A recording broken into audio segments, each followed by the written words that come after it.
ఓం నమో వెంకటేశాయ. శ్రీ వెంకటేశ్వర ద్వాదశనామ స్తోత్రం. ఈ స్తోత్రం పఠించడం వలన కలిగే ఫలితం అమోఘం. ఈ 12 నామాలని స్మరిస్తే చాలు మన దారిద్ర్య దుఃఖాలు పూర్తిగా తొలగిపోయి అపారమైన ధన ధాన్య సమృద్ధి కలుగుతుంది.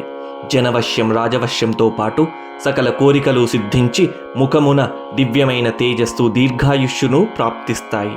చివరకు ఆ శ్రీనివాసుడి కృపా కటాక్షాలతో సకల గ్రహదోషాలు రోగాలు నశించి పరమ పవిత్రమైనటువంటి విష్ణు సాయుధ్యాన్ని పొందుతాము.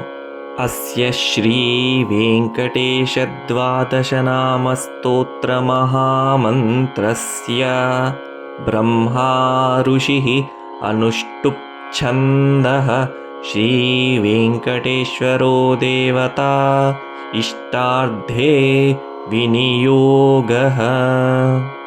నారాయణో జగన్నాథో వారిజాసనవందితః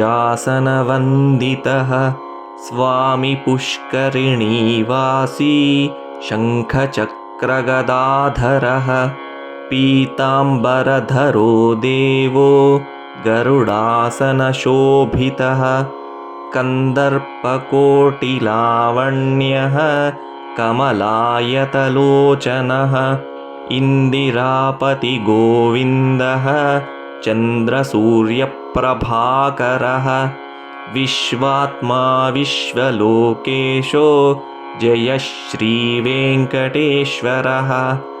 ఏతద్వాదశ నామాని త్రిసంధ్యం యః పఠేన్నరః దారిద్ర్యదుఃఖ నిర్ముక్తో ధనధాన్య సమృద్ధిమాన్ జనవశ్యం రాజవశ్యం సర్వకామార్థసిద్ధిదం